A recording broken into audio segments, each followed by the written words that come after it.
Thank you, Mr. Das Boot, for that beautiful report on the Cuban Missile Crisis. Next up, we'll have our top reporter come in and tell you about ideology and self-interest and its effects on the Cold War. Ideology, self-interest. What were their effects on the Cold War? Did the conflict start because of national self-interest? Or was it just an inevitable outcome of two innately incompatible ideologies? The United States and the USSR were in opposition in terms of economic and political systems. The ideology of the US is that they believed resolutely in the rights of each individual, whereas the USSR believed that the individuals in its society were subordinate to the ambitions of the state.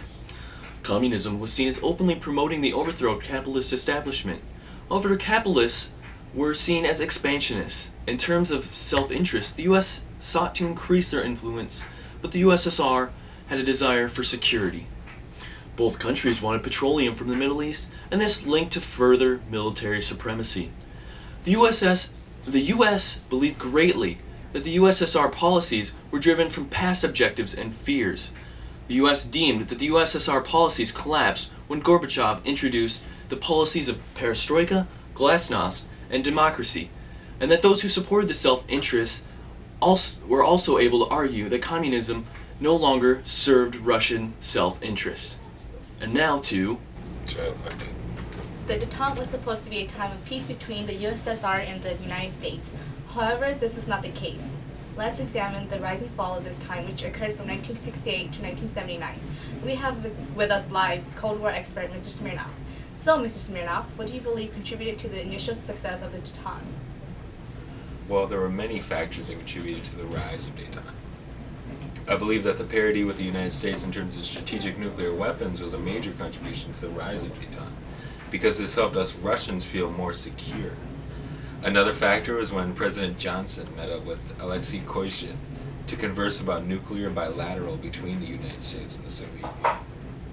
Russia also decided to coexist with the United States and even shared resources.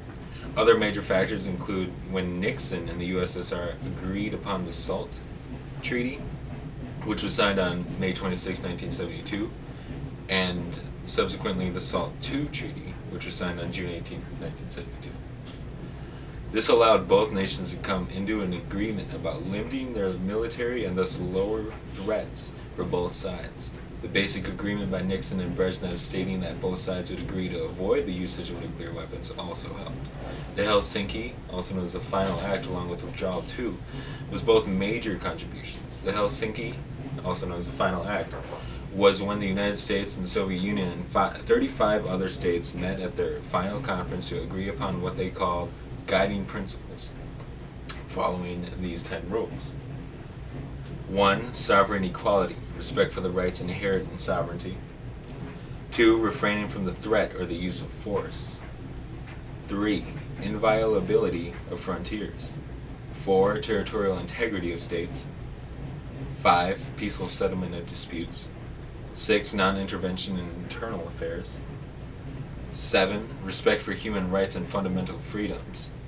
8. Equal rights and self-determination of peoples. 9. Cooperation among states. And 10. Fulfillment in good faith of obligations under international law. I believe that the withdrawal of United States troops from Russia signaled the end of the Cold War. And so what do you believe contributed to the fall of the détente? The main factors that contributed to the fall of détente were the trends aggravated by the draining of resources in Vietnam and the economic resurrection of Western Europe and Japan. The border clashes between Russia and the United States were a problem. The development of the anti-ballistic missiles, made the United States feel a sort of condescending feeling, like they were better than Russia. They eventually sought to enter into a premeditated partnership aimed against Russia. The Middle East oil crisis in 1973 had an effect as well. This happened because Israel's oil prices were going up and both nations needed oil to run a military, and leaving each nation in fear of the other one. Finally, the overthrow of Nicaragua's authoritarian and the Iranian Revolution hostage crisis were all contributions to the fall of détente. All three of these were downfalls of détente because the United States and the USSR were too focused on themselves that they forgot about their neighboring countries. And these were factors that I believe contributed to the success and the failure of détente. Well, thank you very much for sharing your opinion with us. And now back to Thank you, China Max, for that great interview of that Russian guy. Now on to Molotov Vodka with his report on China and its relationships with America and Russia. For much time during the Cold War, China was a close ally in the fight against imperialism with the Soviet leader Joseph Stalin. Mao Zedong, communist leader of China, followed closely with Joseph Stalin's course of actions and general strategy in world affairs. They went as far as to sign a treaty of friendship in which they agreed to have a 30-year military alliance and agreed to provide low-interest loans to China. It wasn't until Khrushchev came to power that the tides began to change. Mao Zedong saw Khrushchev as a weaker communist leader for not sharing his revolutionary sentiment. Zedong also sharply criticized Khrushchev for backing down in the face of the Cuban Missile Crisis. The relationship was further strained when the new Soviet Union supported India in its war with China. The relationship between the two nations would not be the same until nearly 40 years later, in 1989, as Soviet leader Gorbachev visited China. The imperialist Americans also found themselves in conflict with China as well.